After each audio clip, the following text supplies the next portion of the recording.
እንግዲህ ገና በልጅነቱ የመኢአድ የመላ ኢትዮጵያ አንድነት ድርጅት አባል ሆኖ የጀመረው ከዛ በኋላ በጣም በብዙ የፖለቲካ ልምድ ውስጥ አልፏል። ግብጽ የነካችው ነገር ሁሉ ይከሽፋል። ሶማሌ ምንድነው ያለችው? ሱዳን ምንድነው ያለችው? ኤርትራም ወንዘወይ ነው። ወጣትነት እንግዲህ ሁለቱንም አይታልና ይሄን ጥያቄ እንዴት ነው የምትመለከተው? ወደንም ይሁን አውቀንም ይሁን ሳናቅም ይሁን በየትኛው መስፈርት በየትኛው መንገድ ጸረ ኢትዮጵያ በኢትዮጵያ ብሔራዊ ጥቅም ላይ ተጻራሪ ከቆምክ በባንዳነት ተግባር ነው ታሪክ የሚገለጽ የሚችለው። ግልጽ ነው የግብጽ አቋም። መንግስትን ወይም ገዢ ፓርቲ መጥላት ያለነው የነበረ ነው። መቃወም ያስፈልጋል።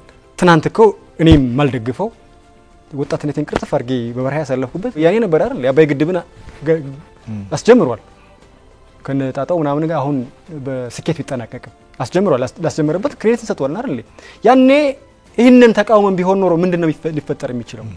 ያኔ የጠላትን አጀንዳ እንደሚባለው መሳሪያ ሆነም ቢሆን ኖሮ ምንድን ነበር የሚሆነው? ታሪክ ይበላሽ ነበር። እንኳንም አልሆነ። ሀገር ነን፣ ትልቅ መንግስት አለ። ኢትዮጵያ የተሻለች ሀገር ነች። እኔ ባካላው ሱዳንም ከግሪስ ከራስ ነው የሚባለው አውቀዋለሁ። ኤርትራ አውቀዋለሁ። ጎረቤት ሀገሮች ማቃቸዋለሁ። ኢትዮጵያ በጣም ትልቅ ሀገር ነው።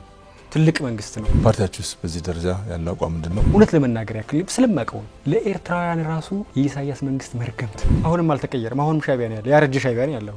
ያረጀ ይሆነ አንዳሙስ የቀረው ነው። ስለዚህ እዛ ጋር ተጠግተ እዛ ጋር ተለጥፈ የምታስመልሰው የፖለቲካ ጥያቄ አይኖርም ሊኖርም አይችልም። እዚህ ጋር ያለው ነገር በታርገን ትሬ ነው ይሄን ጥያቄ ማቀርበው። የሌለ የተቋሚ ድርጅት የለም እዛ። አንተም ብቻ ጸረ ኢትዮጵያ ምናምን ነገር ሁን እንጂ ማለት ነው። ፕሮግራም ምንድነው ምናምን ነገር ሶስትም ሆነ ሂድ ድርጅት ነህ፣ ሁለትም ሆነ ድርጅት ነህ። ያስታጥቁሃል፣ ይደግፉሃል። ሂድ ምናምን ነገር ያለው ብትቃጠል አንተ ምን አገባቸው? በቃ ፈንዳ ይሏል የሆነ ምናምን መረጋጋት ነው።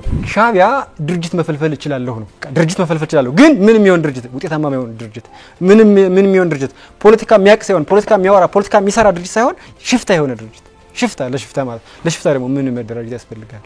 በቃ ሽፍታ በራሱ ፖለቲካ ግብ የለውም።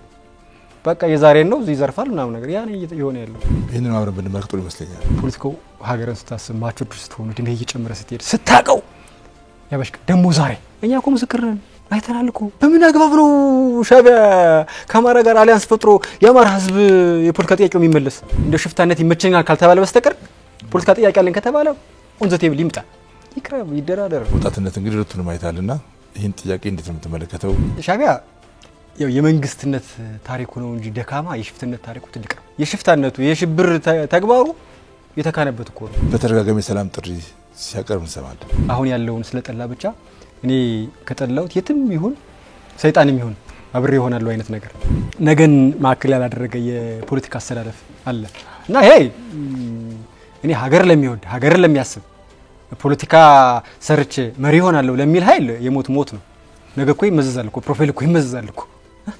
ስለዚህ በጣም በተለይ ማቹርድ የምትሆንበት ሰዓት ስታስተውል ፖለቲካ ሰራለሁ ስትል በባንዳነት ታሪክ ማስመዝገብ ተገቢ አይደለም። በፖለቲካ ውስጥ ቋሚ ወዳጅ ቋሚ ጠላት የለም፣ አሊያንስ ይቀያየራል ይባላል። ግን አንዳንዶች በግልጽ ቋሚ ጠላት ይሆናሉ ሊያስተካክሉ ያልቻሉ እና ይሄንን እያየን ሀገርን ማስቀጠል ነው የሚቀድመው። ወያኔ ወደ መቀሌ ተሰብስቧል። የአማራው ሊቅ ተስፋፊ ከሻቢያ የቀደውን ማለት ነው። ስለዚህ ይሄ ትርክት ባልተቀየረበት ሁኔታ አሁንም ከሻቢያ ጋር አሊያንስ መፍጠር የአማራን ህዝብ የሚጠቅም አይደለም፣ ኢትዮጵያን የሚጠቅም አይደለም። ጠላቶቻችን አባይን ከምንጩ ቀይ ባህርን ካናቱ እንቆጣጠራለን። ይህንን ለማድረግ ደግሞ ኢትዮጵያ የሷን ውስጣዊ አንድነት መፈታተን አለብን የሚል ምርጫ ያደረጋችሁ የሚለው አብረን ላይ ተመለከተ። ይህንን ተሻግረን ይህንን ማሳካት ከቻልና አሁን በጀመርንበት መንገድ ከሄድና ፖይንት ኦፍ ኖ ሪተርን ነው።